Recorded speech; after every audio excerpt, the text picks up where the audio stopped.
안녕하세요. 제16회 청소년 사회 참여 발표대회 온라인 설명회에 오신 모든 분들 반갑습니다. 여러분은 사회 참여라는 말을 들으면 어떤 이미지가 떠오르시나요? 아마도 낯설거나 혹은 어렵게 느껴질 수도 있을 것 같습니다. 이번 설명회에서는 여러분이 청소년 사회 참여 발표대회를 이해하고 사회 참여 활동이 생각보다 쉽고 재미있다는 것을 느끼실 수 있도록 친절하게 안내드리겠습니다. 꼭 참여해 보고 싶다는 마음이 들 것입니다. 이 설명회 영상을 끝까지 시청하시다 보면 사회 참여 활동이 멀게만 느껴지는 일이 아니라는 걸 알 수 있을 겁니다. 또한 이번 설명회 영상은 대회가 끝날 때까지 언제든 다시 보실 수 있도록 준비되어 있습니다. 대회를 준비하면서 필요할 때마다 언제든 방문해 주세요. 그럼 지금부터 제16회 청소년 사회 참여 발표대회 온라인 설명회를 시작하겠습니다. 먼저 청소년 사회 참여 발표대회에 대해 전반적으로 소개드리며 대회 일정과 참가 방법을 알려드리겠습니다. 다음으로 사회 참여란 무엇인지 구체적인 사례를 통해 쉽게 이해할 수 있도록 설명드리겠습니다. 이어서 사회 참여 활동의 4단계를 함께 알아보고 어떻게 준비할 수 있는지 함께 살펴보겠습니다. 그리고 마지막으로 여러분의 사회 참여 활동에 도움이 될 수 있는 다양한 자료들을 안내해 드리도록 하겠습니다. 청소년 사회 참여 발표대회를 소개합니다. 2025년 제16회 청소년 사회 참여 발표대회는 민주화운동 기념사업회가 주최 및 주관합니다. 민주화운동 기념사업회를 처음 들어본 분들도 많을 겁니다. 그래서 어떤 일을 하는 곳인지 궁금하실 것 같아 간단히 소개하겠습니다. 민주화운동 기념사업회는 대한민국 민주화운동의 역사를 기념하고 민주주의 정신을 계승하기 위해 2001년 설립된 행정안전부 산하 공공기관으로 올해부터 민주화운동 기념관을 개관하여 운영하고 있습니다. 청소년 사회 참여 발표대회는 민주화운동 기념사업회의 주요 프로그램 중 하나로 2009년에 시작되어 매년 개최되고 있는 대표적인 청소년 교육 사업입니다. 이제 청소년 사회 참여 발표대회에 대해 본격적으로 알아보도록 하겠습니다. 2025년 제16회 청소년 사회 참여 발표대회는 민주화운동 기념사업회가 주최하고 교육부, 행정안전부, 여성가족부, 유네스코 한국위원회, 전국의 17개 시도교육청, 미국 시민교육센터가 후원하는 전국 규모의 대회입니다. 미국 시민교육센터가 창안한 프로젝트 시티즌 프로그램을 바탕으로 만들어진 이 대회는 4단계의 사회 참여 활동 내용을 제출하는 것으로 시작이 됩니다. 한 해 동안 진행했던 4단계 사회 참여 활동 내용을 보고서로 작성하여 제출한 참가자를 대상으로 예선 심사를 진행합니다. 예선 심사를 통과하여 본선에 진출하는 10개 팀은 많은 분들이 참가한 가운데 보고서를 발표할 수 있는 소중한 기회를 얻게 됩니다. 11세에서 19세의 청소년이라면 학교를 다녀도 다니지 않아도 모두 참여할 수 있는 대회입니다.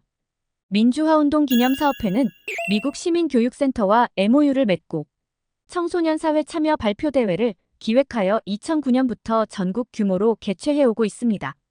한국판 프로젝트 시티즌이라고 볼 수 있는데요. 벌써 16회 대회까지 긴 기간 동안 수많은 청소년과 교사들로부터 사랑받는 대회를 개최해오고 있습니다. 미국 시민교육센터 뉴스레터에 한국판 프로젝트 시티즌으로 대회 개최 소식이 언급되기도 했습니다. 우리나라에서도 청소년 사회 참여 발표대회에 대한 관심이 정말 높은데요. 특히 이번 대회는 영화 1987에서 나온 남영동 대공분실을 민주화운동의 기억을 보존하는 민주화운동 기념관에서 열려 뜻깊은 행사입니다. 민주화운동 기념사업회의 좋은 사례들을 계기로 현재는 많은 시도교육청들과 기관들에서도 사회참여 발표대회 혹은 사회참여 프로그램들을 많이 진행하고 있어요.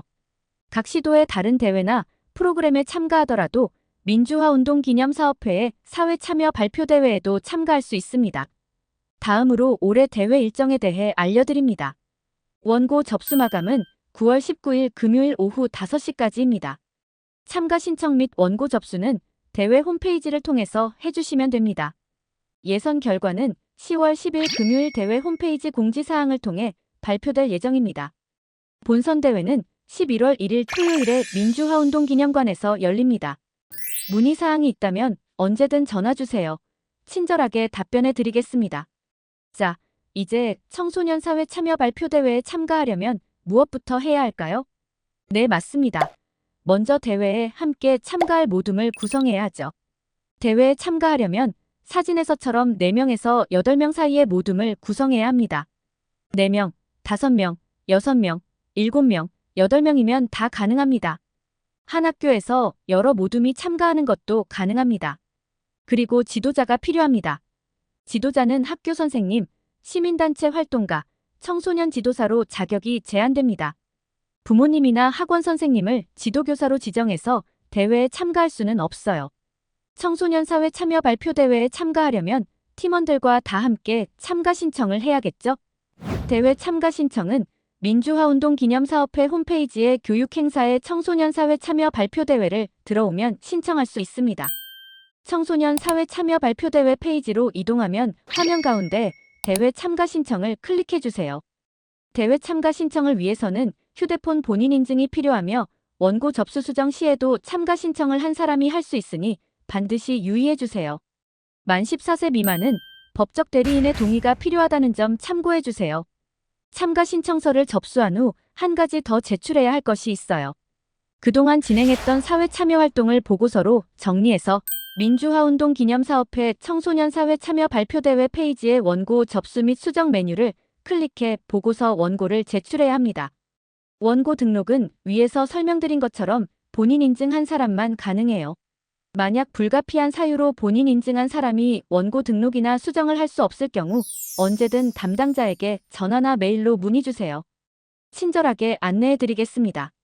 제출 마감일시는 9월 19일 금요일 5시입니다. 원고 접수 마감 후 심사 과정을 거쳐 본선에 진출할 10개 팀을 선발합니다. 예선 심사 결과는 10월 10일 금요일 홈페이지 공지사항을 통해서 확인해주세요. 선발된 10개 팀은 11월 1일 개최하는 본선대회에 참가하여 사회 참여활동 발표 기회를 얻습니다. 그동안 대회 결과를 보면 온라인 설명회에 참여했던 분들이 본선에 많이 진출하는 편이었습니다. 온라인 설명회 영상을 끝까지 집중해서 잘 시청해 주시면 좋은 결과를 기대해 볼 수 있지 않을까요? 미리 말씀드리자면 이 대회는 단순히 상을 받기 위해서 경쟁하는 대회가 아닙니다. 매년 전국에서 정말 많은 청소년들이 참가 신청을 하는데 그 중에서 예선 심사를 통과한 10개의 팀이 본선에 진출해요. 본선 대회는 각 모둠의 사회 참여 활동 경험을 나누며 서로 배우고 서로 축하와 격려를 해주는 뜻깊은 자리라는 점을 모두 기억해 주시면 좋겠습니다. 자, 그러면 이제 사회 참여가 무엇인지 다양한 사례와 함께 알아봅시다. 청소년 사회 참여 소개 및 사례. 사회 참여란 무엇일까요? 사회 구성원이 자신이 속한 사회에 지속적으로 관심을 가지고 구체적인 영향력을 발휘하여 공동체의 발전을 추구하는 사회적 행위입니다. 뭔가 길고 어려워 보이죠? 그렇다면 이제부터 2가지 사회 참여 활동 예시를 보면서 함께 알아가 볼게요. 첫 번째 사례입니다. 안동의 문화재 까투리 모둠은 문화재 안내판에 어린이용 설명 QR코드를 설치하여 어린이들의 배움의 권리를 찾기 위한 사회 참여 활동을 했어요. 문화재 까투리 모둠은 4학년 문화재 조사 발표 수업 시간에 문화재 안내판에 대한 이야기를 나누었습니다. 그 결과 많은 한자어와 초등학생이 이해하기 어려운 단어들로 이루어진 문화재 안내판을 어린이들이 이해하기에는 너무 어렵다는 사회 문제를 찾아냈습니다. 2021년 당시 문화재청과 지방자치단체에서 운영 중인 문화재 설명 페이지로 들어가 보니 자료들이 2013년부터 전혀 업데이트되지 않는 등 어린이를 위한 문화재 안내가 너무나 부족했습니다. 이에 문화재 안내판의 내용으로 문화재를 이해하기는 어려워 보였습니다. 그렇다면 이와 관련하여 어떤 정책이 있는지 찾아보니 문화재청의 문화재 정비 사업과 안동시에서 운영하는 시민자문단 사업이 있다는 것을 알게 되었습니다. 그러나 시민자문단의 경우 고등학생이 참여하고 있어 문화재 안내가 고교생 수준에 맞춰진다는 것, 그리고 단지 일회성 피드백에 그치고 있었습니다. 이러한 문제인식을 바탕으로 문화재 까투리 모둠은 문화재 안내판의 문제점과 원인을 정리 분석하고 이를 해결할 방안을 다 함께 고민해 보았다고 합니다. 이 논의를 통해 자신들이 바라는 어린이용 문화재 안내판을 직접 만들어 보기로 결정 후 안내판 제작 기준을 바탕으로 1차 안내판과 2차 안내판을 만들고 초등학교 저학년 학생들을 대상으로 피드백을 받았습니다. 또 직접 만든 어린이용 문화재 안내판을 설치해달라는 제안서를 작성하여 관련 공공기관에 발송했습니다. 그 결과 문화재 까투리 모둠은 안동시청 시민자문단으로 위촉되어 활동을 시작하게 되었습니다. 안동시청 문화재 안내판 담당자로부터 문화재에는 사람들이 잘못된 정보를 얻지 않도록 하나의 안내판만 있어야 하기 때문에 어린이용 안내판을 하나 더 설치하는 것은 어렵다. 하지만 어린이용 안내 QR코드를 안내판에 부착하는 것은 가능하다는 답변을 받았습니다. 결론적으로 문화재 안내판에 어린이용 안내 QR코드를 부착하는 것으로 최종 결정이 되었습니다. 첫 번째 시범 문화재로 호계서원을 선정해 어린이용 안내 시나리오를 직접 작성하여 마침내 어린이용 문화재 안내 QR코드가 안내판에 부착되었습니다. 이듬해에는 안동시청에 직접 방문하여 추가로 문화재 4개소의 어린이용 QR코드 제작을 제안했습니다. 시청에서는 이를 받아들여 문화재 까투리 모둠이 직접 나레이션한 설명 영상이 들어간 QR코드를 안내판에 부착했습니다. 문화재 까투리 모둠은 이 사회 참여 활동 내용을 바탕으로 우리 청소년 사회 참여 발표대회에 참여하였고 초등학생으로는 최초로 국회의장상을 수상하였습니다. 청소년 사회 참여 발표대회에서는 본선 진출자들의 공공정책을 실현하고자 참가 모둠이 직접 선정한 공공기관에 정책을 제안하고 검토를 요청하고 있습니다. 문화재 까투리 모둠이 개발한 공공정책도 문화재청 활용정책과에 제안한 결과 문화재청에서 이 사례를 긍정적으로 보았고 문화재 까투리 모둠을 2021년 문화재 안내판 우수 사례 시상식에 초청했습니다. 문화재 까투리 모둠은 문화재청장과 전국의 문화재 안내판 담당자들 앞에서 활동 사례를 발표하고 특별상으로 문화재청장상을 받았습니다. 그리고 2022년 문화재청에서는 어린이 안내판 QR코드 사업을 전국적으로 추진하기 위한 첫 걸음으로 시범 사업을 추진했습니다. 초등학생인 문화재 까투리 모둠의 적극적인 사회 참여 활동을 통해 자신이 사는 지역을 변화시키고 나아가 전국의 문화재 안내판을 변화시키게 된 이 이야기 정말 감동적이지 않나요? 대회가 끝난 후 문화재 까투리 모둠은 청소년 사회 참여 발표대회로 편지를 보내주었는데 잠시 소개해보겠습니다. 이 활동을 통해서 꼭 나이가 많거나 정치를 하는 사람이 아니더라도 누구나 관심을 갖고 참여한다면 사회 변화에 영향을 끼치고 사회를 더 나아지게 만들 수 있다는 것을 알게 되었습니다. 이 설명회를 듣고 계신 여러분도 사회 참여 활동을 직접 해보면서 누구든지 사회 변화의 주체가 될 수 있다는 것을 느껴보셨으면 좋겠습니다. 이제 두 번째 사례를 함께 보도록 하겠습니다. 강원도 양양군의 WCS 모둠은 우리 마을 교통약자를 위한 행복한 시내버스 만들기를 주제로 사회 참여 활동을 진행했어요. 강원도 양양군의 마을에서는 하루에 5번만 버스가 옵니다. 배차 간격은 3시간, 막차는 오후 4시 50분. 그마저도 있는 힘껏 손을 흔들어 버스기사님 눈에 띄어야만 버스를 탈 수 있다고 해요. 게다가 정류장도 관리가 되지 않아서 방치된 쓰레기들과 벌레들이 많았습니다. 동네의 다른 정류장 모습이에요. 여기는 앉기만 해도 끼익 소리가 나는 낡은 의자가 방치되어 있었어요. 낡고 딱딱한 의자는 동네 주민들이 사용하기에 매우 불편했다고 합니다. WCS 모둠은 마을의 버스 운영에 대해 학교 친구들과 동네 주민들을 대상으로 설문조사를 실시했습니다. 그 결과 시내버스 운영과 정류장의 환경 개선이 필요하다는 결론이 나왔고 조사한 자료들을 바탕으로 공공정책을 만들었습니다. 공공정책을 실현시키기 위해 친구들은 함께 양양군 의회와 양양군청을 방문해서 면담을 통해 개선을 요청하고 버스 정류장 환경 개선 캠페인과 기사님 힘내세요 캠페인을 직접 진행하기도 했습니다. 이러한 사회 참여 활동을 제10회 대회에서 발표했는데 이때 양양군청 공무원들도 직접 참석했습니다. WCS 모둠이 직접 만들어 발표 때 보여줬던 동영상을 함께 보도록 할게요.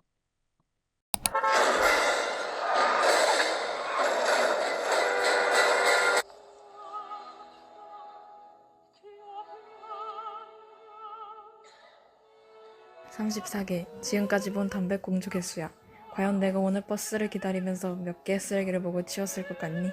썩어 빠진 의자에서 20분 동안 버스를 기다리면 얼마나 엉덩이가 차갑고 베기는지 알아? 아파. 지금 현재도 굉장히 아픈 상태야. 야, 다른 버스 정류장도 이러냐? 아니, 여기만 그래. 그래! 우리가 해보는 거야! 왜 자꾸 버스가 안 오는데? 야, 정신 안 차릴래? 우리가 지금 하소연하고 있을 때야? 띠리리리 띠리리리. 지금까지 이런 버스 정류장은 없었다. 이것은 정류장인가 쓰레기장인가? 오늘부터 동네 없다.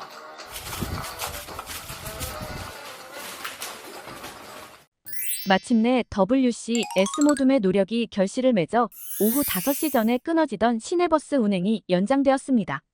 마을의 버스 정류장도 기존 노후한 정류장에서 비바람을 막아줄 수 있는 든든한 지붕이 있는 정류장으로 변화가 생겼어요. 낡고 끼익 소리가 나던 의자도 이제 튼튼한 새 의자로 바뀌어 지역 주민들이 한결 편하게 시내버스를 이용할 수 있게 되었습니다. 이 변화들은 WCS 모둠이 면담했던 시의원이 군청에 요청하여 이루어졌다고 합니다. 이 활동을 계기로 WCS 모둠은 앞으로 주변에서 바꿀 수 있는 일에 대해 적극적으로 나설 수 있는 자신감을 얻었다고 했어요. 여러분들께 계속 사회 참여가 어려운 것이 아니라는 이야기를 반복하는 이유는 사회 참여 활동과 관련한 내용이 실제 초등학교 4학년 1학기 사회 교과서에 있는 이야기이기 때문이에요. 잘 보시면 지역 문제와 주민 참여라는 단원이 있죠. 또 다른 페이지를 보면 지역 문제를 해결해 봅시다 라는 내용도 있어요. 안동의 초등학생들도 이 단원을 배우며 직접 사회 참여를 실천한 것이라고 할 수 있어요. 이제까지 청소년 사회 참여 사례들과 초등학교 교과서에 나온 사회 참여까지 함께 만나보았는데요. 어떠셨나요? 사회 참여 전혀 어렵지 않죠? 이제 사회 참여를 함께 준비해보는 세 번째 순서입니다. 이제 프로젝트 시티즌에서 제안하는 사회 참여의 4단계를 함께 알아보겠습니다.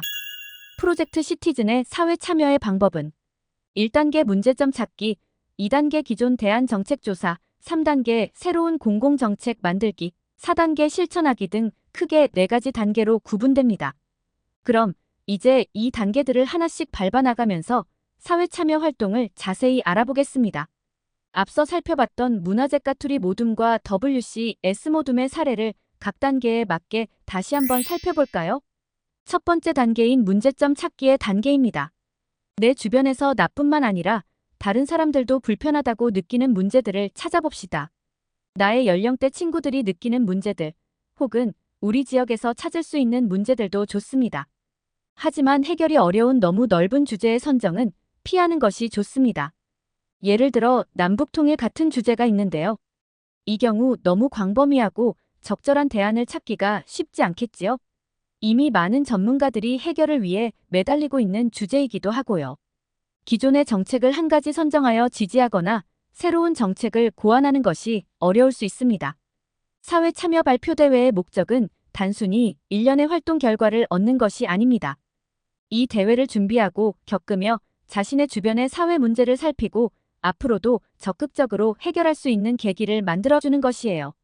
그렇기에 이 대회 참여를 원하는 청소년들이 사회 참여의 시작을 우리 주변을 살피고 문제점을 발견하는 데에서 시작하기를 권장합니다.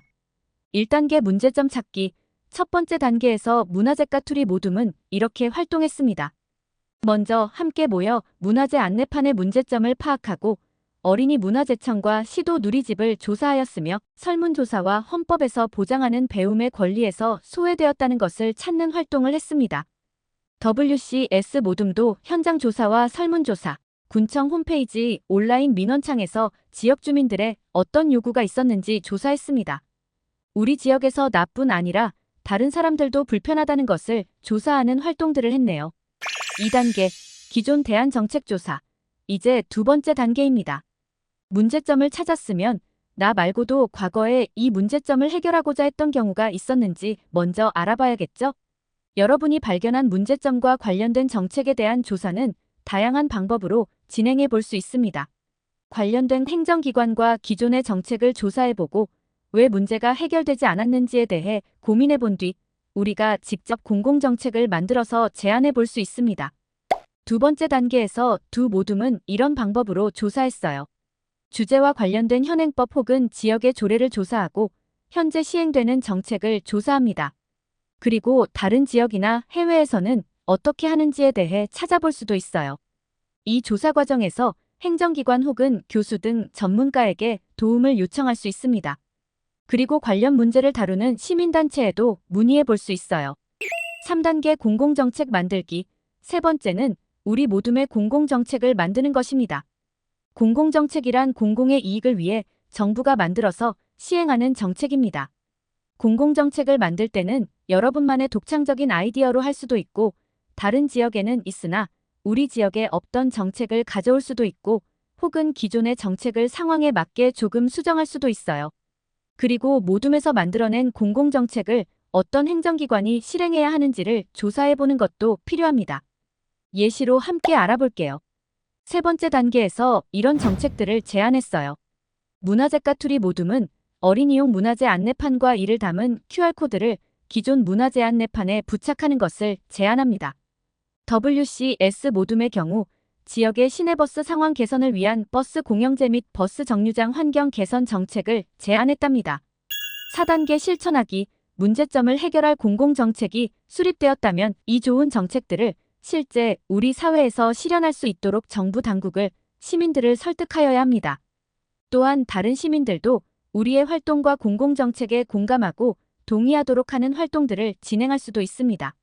서명받기, 언론에 보도자료 배포하기 등등 시민들에게 우리의 활동을 알리고 지지받기 위한 다양한 방법들이 있습니다. 행정기관에 연락하는 방법 또한 다양합니다. 행정기관에 직접 청원 혹은 민원을 넣어보거나 연락, 방문을 해볼 수도 있고 직접 쓴 손편지 보내기도 효과적인 방법의 하나랍니다. 네 번째 단계에서 이런 활동들을 했어요. 문화재 까투리 모둠은 어린이용 안내판 관련 제안서를 보내고 안동시 시민자문단으로 위촉되어 시청을 방문하고 지역 문화재 안내판 개선 사업 시나리오, 나레이션을 통해 적극적으로 참여합니다. 이 활동을 알리기 위해 언론 보도자료 배포와 라디오 인터뷰를 진행하기도 했습니다. 그리고 양양 친구들의 경우 양양군청과 양양군의회를 방문해 공공정책을 전달하는 활동을 했어요. 그리고 직접 캠페인을 했다고 합니다. 자, 이제까지 여러분은 저와 함께 사회참여활동 4단계의 모든 단계들을 살펴보았습니다. 하지만 청소년 사회참여 발표대회에 참여하기 위해서는 이 활동의 내용들을 담아서 보고서를 작성해야겠죠?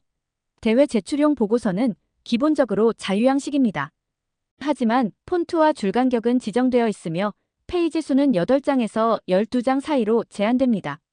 이상의 사항들을 지켜서 문제인식 기존 대안정책, 새로운 공공정책 실행계획의 순서로 작성해 주시면 됩니다. 다른 친구들의 보고서를 참고하고 싶다면 청소년 사회 참여 발표대회 페이지에 지난 대회 보기에서 볼 수 있어요. 이제 마지막 순서로 사회 참여 활동을 진행할 때 참고할 만한 자료들을 안내해 드리려고 합니다. 먼저 전국의 선생님들이 모여서 집필한 참고 도서인 사회참여 안내서, 아름다운 참여와 박물관을 바꾼 청소년들의 이야기를 담은 우리가 박물관을 바꿨어요가 있습니다. 그리고 민주화운동 기념사업회 교육자료에서 무료로 받을 수 있는 자료는 다음과 같습니다. 미국 시민교육센터의 프로젝트 시티즌 교사용 학생용 교재와 사업회가 발행한 청소년 사회 참여 안내서입니다. 파일을 홈페이지에서 받을 수 있지만 책자로 원하시는 분이 있다면 화면의 전화번호로 신청해 주세요. 재고 소진 시까지 착불로 발송해 드리겠습니다. 이 안내서의 22페이지에는 사회 참여 활동 점검표가 있습니다. 내가 사회 참여 활동을 잘하고 있는지 점검하고자 한다면 이 표를 참고하세요. 또 이 점검표가 바로 저희 대회의 심사 기준표이기도 하니 잘 참고하셔서 사회 참여 활동을 진행하고 보고서를 작성해 주시면 됩니다. 그 밖에 청소년 사회 참여 발표대회와 관련된 모든 정보는 바로 이 홈페이지에 안내가 잘 되어 있습니다. 대회 일정, 보고서 작성에 참고할 만한 자료들, 지난 대회 자료들까지 다양한 자료들이 많이 있으니 꼭 들어가 보시기 바랍니다. 이전 참여 사례를 보려면 민주화운동 기념사업회의 청소년 사회 참여 발표대회 페이지 지난 대회 보기를 클릭해 들어갑니다. 그럼 대회 회차별로 정리가 되어 있는데요. 자세히 보기를 통해 들어가면 그 해에 참여했던 모둠들의 리스트가 있습니다. 모둠의 이름을 클릭하면 다른 화면으로 이동해서 그 모둠이 작성했던 보고서와 발표 영상을 모두 볼 수 있습니다. 이상으로 청소년 사회 참여 발표대회 온라인 설명회를 마치겠습니다. 소중한 시간을 내어 설명회를 들어주신 여러분께 정말 감사드립니다. 혹시 대회에 대해 더 궁금한 사항이 생겼다면 언제든지 대회 담당자에게 전화 연락을 주시면 상세하게 안내해 드리겠습니다. 여러분의 사회 참여 활동을 응원하며 올해 대회장에서 모두들 만날 수 있었으면 좋겠습니다. 감사합니다.